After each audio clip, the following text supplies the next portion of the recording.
Shalom, shalom. Seja muito bem-vindo neste canal. Muito bem-vindo. Hoje haveremos de falar do corpo, o que é muito importante entendermos neste mundo o que está acontecendo de realidade, porque nós estamos aqui, deve ser a nossa pergunta. Será que estamos aqui por acaso? Qual o objetivo da nossa existência? Antes de entrar no mais profundo do assunto, eu gostaria de compartilhar com os amados a parábola do joio e do trigo, que está registrada nas Sagradas Escrituras, no livro de Mateus, ok? Vamos abrir nossas Bíblias no livro de Mateus, capítulo 13, versículo 24 a 30. Eu anotei algum lugar aqui. Vamos lá, Mateus capítulo 13, versículo 24 a 30, só para lembrar esta parábola. Assim está escrito: outra parábola lhes propôs, esse foi o próprio Senhor Jesus Cristo ensinando, dizendo: o reino dos céus é semelhante a um homem que semeou boa semente no seu campo. Mas enquanto os homens dormiam, veio o inimigo dele, semeou o joio no meio do trigo e retirou-se. E quando a erva cresceu e produziu fruto, apareceu também o joio. Então, vindo os servos do dono da casa, lhe disseram: Senhor, não semeaste boa semente no teu campo? De onde vem, pois, o joio? Ele, porém, lhes respondeu: um inimigo fez isto. Mas os servos lhe perguntaram: queres que vamos e arranquemos o joio? Não, replicou ele, para que ao separar o joio, não arranqueis também com ele o trigo. Deixai-os crescer juntos até a colheita, e no tempo da colheita direi aos ceifeiros: ajuntai primeiro o joio, atai-o em feixes para ser queimado, mas o trigo recolhei-o no meu celeiro. Esta parábola foi dada pelo próprio Senhor Jesus Cristo, e somente Ele mesmo era digno para dar sua interpretação. Por isso, no versículo 36, ali está revelada o significado desta parábola. Versículo 36. Então, despedindo as multidões, foi Jesus para casa. E chegando-se ele, os seus discípulos disseram: explica-nos a parábola do joio do campo. E ele respondeu: o que semeia a boa semente é o Filho do Homem. O campo é o mundo. O Senhor nos revela aqui que o campo é o mundo, é este planeta Terra. A boa semente são os filhos do reino. Os joios são os filhos do maligno. O inimigo que o semeou é o diabo. A ceifa é a consumação dos séculos e os ceifeiros são os anjos. É muito bom entender que este mundo é o campo do Senhor, porque lá no início o Senhor criou os céus e a terra, o Senhor criou seu campo e plantou uma boa semente em Adão. Por que eu digo isso? Vamos ler o livro de Gênesis capítulo 2, versículo 7. Em Gênesis capítulo 2, versículo 7, está escrito o seguinte: então formou o Senhor Deus ao homem do pó da terra, ele soprou nas narinas o fôlego de vida e o homem passou a ser alma vivente. Nós sabemos que o livro de Gênesis, primeiro e segundo capítulo, trata da criação. Mas quando o Senhor criou o ser humano do pó da terra, ele moldou a imagem do homem. Era um boneco, sem vida. Como temos, por exemplo, principalmente nos países onde cai neve, as crianças gostam de montar um boneco de neve. Mas o Senhor moldou do pó da terra, da lama da terra, um boneco com esta aparência humana, assim como ele mesmo definiu. Era um corpo inerto, sem vida.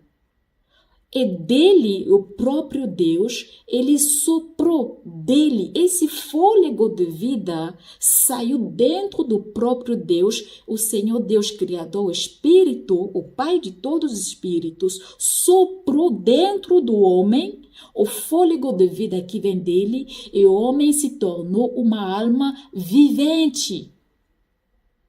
Ou seja, é esse fôlego que saiu de Deus, essa semente que Deus implantou no barro, que tornou o homem ser vivente, porque a vida vem de Deus. Então, sendo Deus eterno, o que está dentro de Adão não pode morrer, é eterno, de onde vem esse espírito. Por isso, na genealogia de Adão, está escrito nos evangelhos, Adão, filho de Deus, porque ele recebeu o fôlego que vem de Deus, diferente dos animais. Então, o que acontece? Nós devemos entender que o corpo foi formado primeiro como um vaso e é dentro do vaso que é o Espírito de Deus que foi colocado dentro daquele vaso e que tornou o boneco, corpo, em ser humano, alma vivente. Por isso, quando a morte, o corpo volta para o pó, pela decomposição, a biodegradação, e o espírito que é de Deus não pode morrer, porque é eterno. Nós iremos mais tarde entender por que havia muitos espíritos no canto, lá no cemitério, no caso do endemoniado. No cemitério, ali estava o endemoniado que o Senhor Cristo Jesus libertou. Ele estava cheio de uma legião, espíritos malignos. Então, nós podemos entender que nós não somos apenas este corpo. É o engano que o inimigo está tentando fazer compreender aos seres humanos hoje. Nós não somos apenas isto. A nossa realidade, o nosso verdadeiro ser é o ser interior que é espírito e que não pode morrer. Vamos ler Gênesis capítulo 6, versículo 3. Isso é muito importante. Gênesis capítulo 6, versículo 3. Ali, vamos prestar muito bem atenção. Então disse o Senhor, o meu espírito não agirá para sempre no homem, pois este é carnal e seus dias serão 120 anos. Ou seja, depois do pecado, o pecado separou Deus de Adão, ele perdeu a sua glória divina, ele percebeu que estava nu. E ali, este corpo foi condenado à morte por causa da desobediência. Por isso, no livro de Romanos, é muito bem entender, vamos ler Romanos 8, versículo 3. O apóstolo Paulo tenta nos trazer com mais clareza o que aconteceu lá no Jardim do Éden. Romanos, capítulo 8, versículo 3. Vamos prestar atenção. Romanos, capítulo 8, versículo 3. Ele diz, porquanto o que fora impossível à lei, no que estava enferma pela carne, isso fez Deus enviando o seu próprio Filho em semelhança de carne pecaminosa e no tocante ao pecado, e com efeito condenou Deus na carne o pecado. A consequência do pecado é a morte. A lei estava no jardim, Adão desobedeceu e foi decretado a morte. E essa morte está na carne. Por quê? Porque, com efeito, condenou Deus na carne o pecado. Ou seja, no barro, na carne foi condenado o pecado. O pecado está dentro desta carne. E o espírito está preso dentro desta carne. Houve separação. Este foi o motivo pelo qual o Senhor estabeleceu o plano da redenção, porque o seu filho, Adão, espírito, estava preso dentro da carne e, consequentemente, toda a sua descendência. Por isso fez a promessa a Eva. É muito bom, nós lemos essa promessa que o Senhor tem feito a Eva no livro de Gênesis. Gênesis, capítulo 3, versículo 15.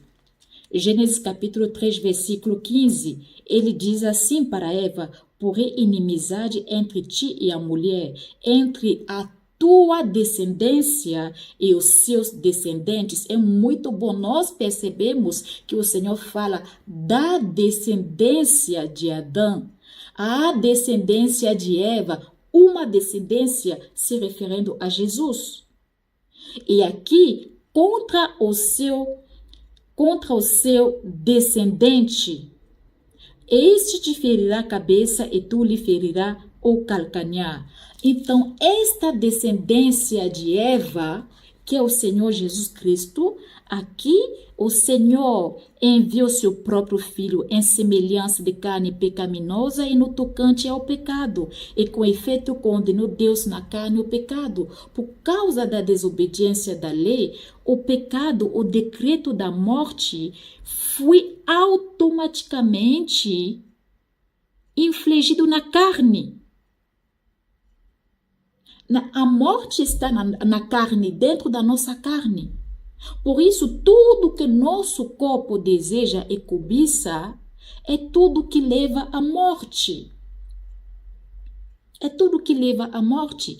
Tudo que o corpo vai desejar é para que se cumpra esse propósito, esse decreto, esta programação do corpo para a morte.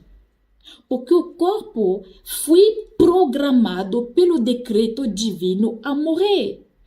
O pecado foi condenado dentro da carne. E o corpo no qual nós estamos, sendo todos descendentes de Adão e Eva, este corpo foi programado, só para exemplificar, é como um globo que foi programado a agir desta maneira. E o corpo no qual o pecado foi condenado, sendo o pecado tendo como objetivo a morte, o corpo automaticamente é condenado à morte e seus desejos são levados a levar para a morte. Por isso, temos enfermidades, doenças, tudo que o corpo deseja e o paladar gosta é para trazer para a morte.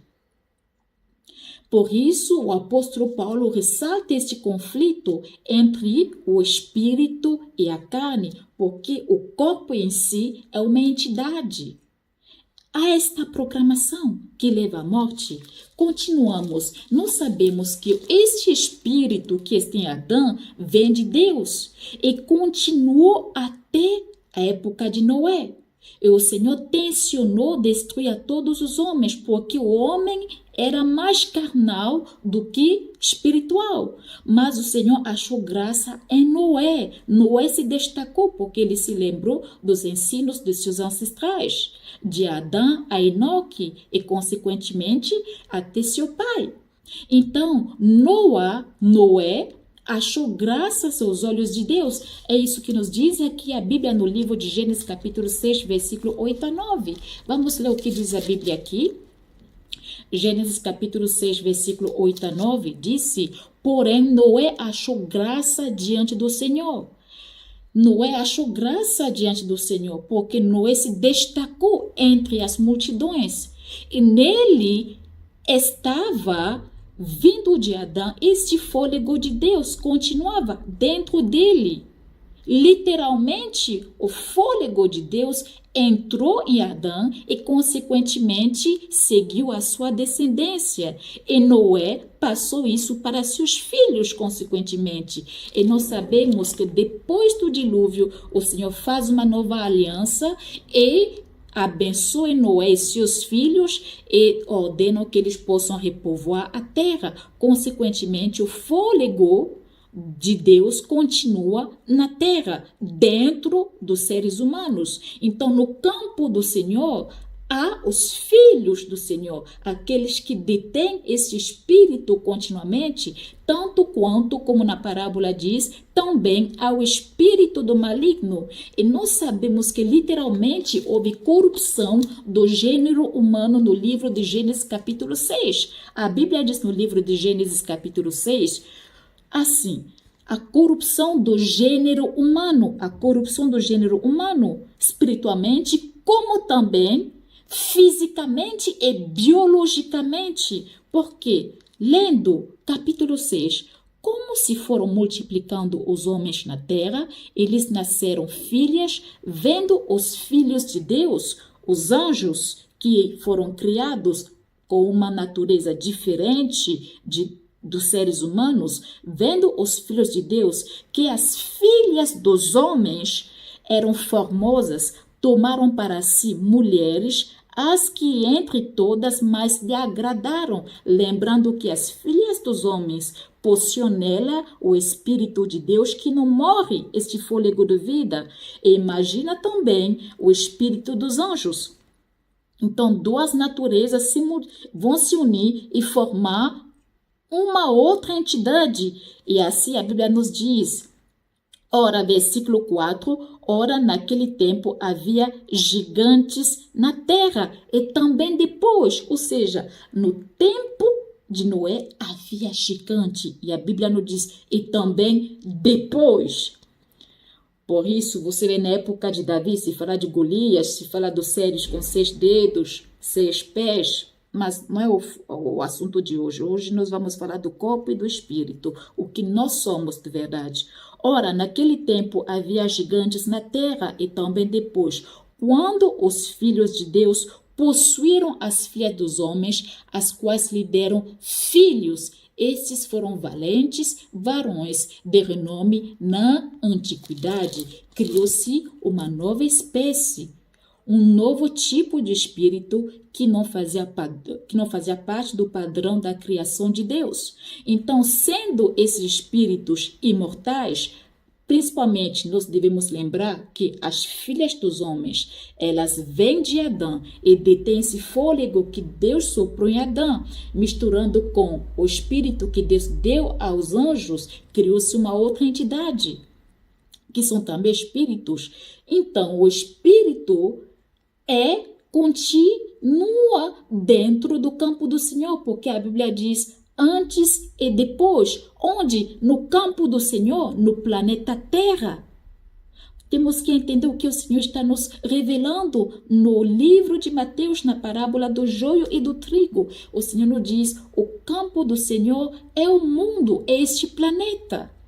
Os filhos de Deus, o trigo representa os filhos de Deus e o joio os filhos do maligno, literalmente. E eles se parecem.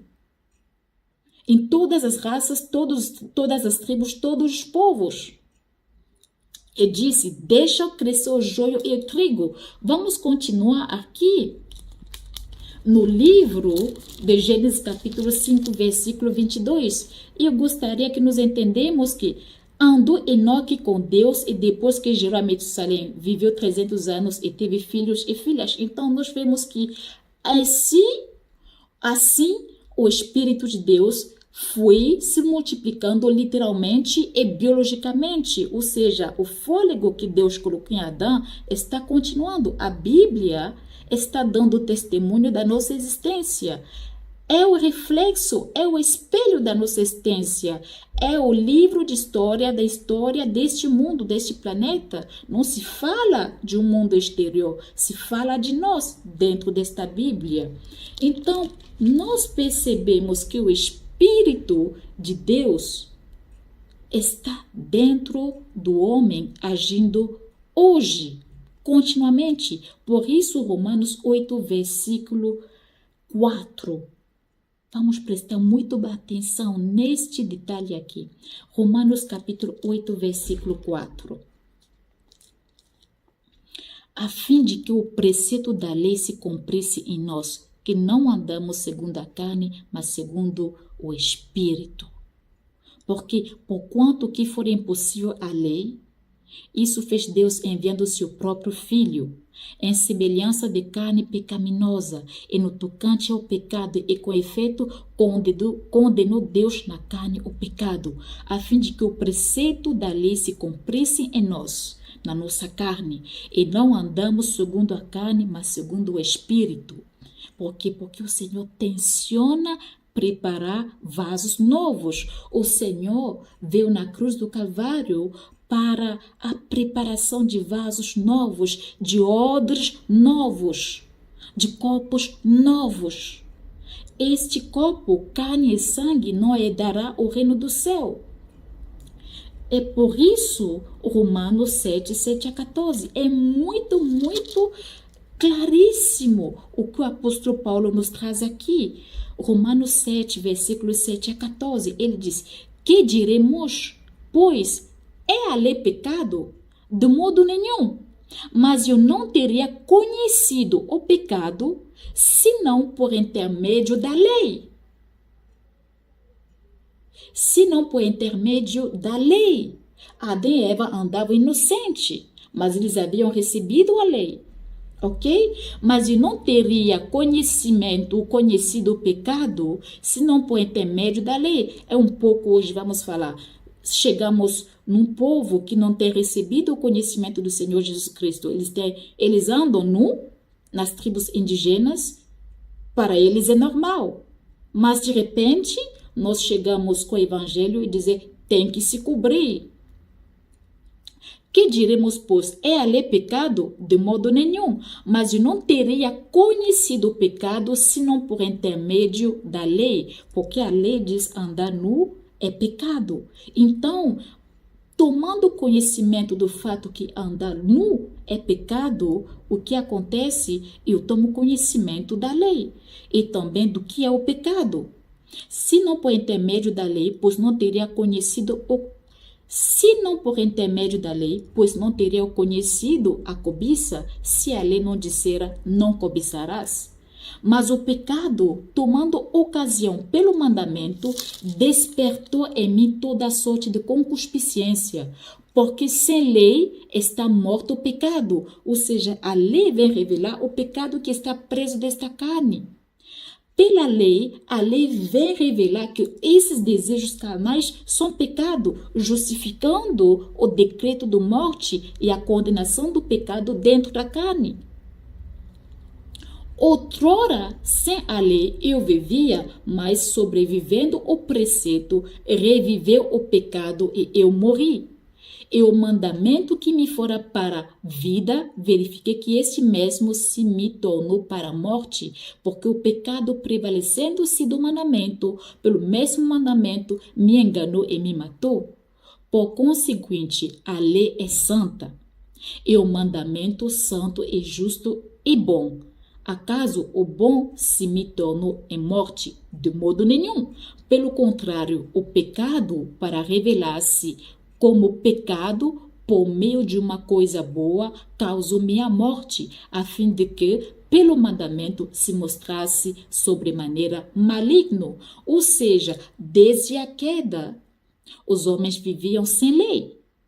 Mas veio a lei através de Israel, porque o Senhor havia já preparado esse plano, havia escolhido Abraão para ser luz para os gentios, para todos os povos da terra, porque Deus se importa em salvar todos da terra, o campo é do Senhor.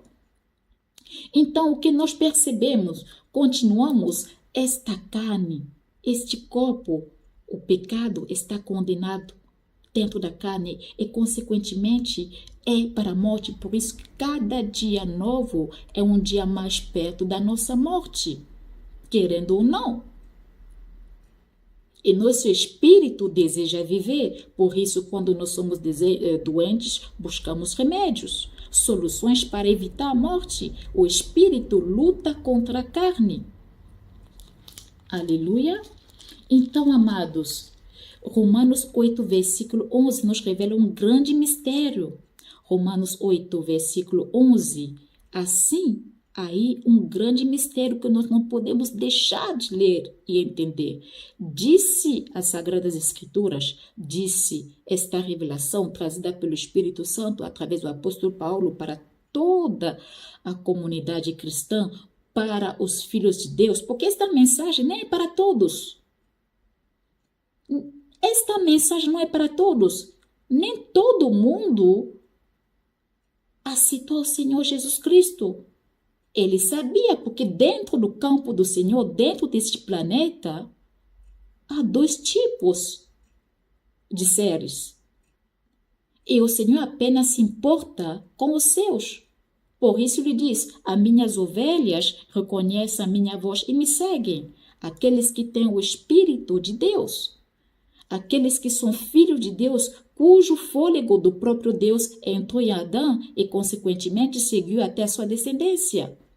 Romanos capítulo 8, versículo 11 diz, se habita em vós o Espírito daquele que ressuscitou a Jesus dentre os mortos, esse mesmo que ressuscitou a Cristo Jesus dentre os mortos, vivificará também o vosso corpo mortal, por meio de seu Espírito que em vós habita. Será que nós temos entendido o que ressuscitou ao Senhor Cristo Jesus? A Bíblia diz, se habita em vós o Espírito daquele que ressuscitou a Jesus. O Espírito daquele que ressuscitou a Jesus é esse Espírito que saiu de Deus e entrou em Adão. O Espírito Santo, porque Deus é santo.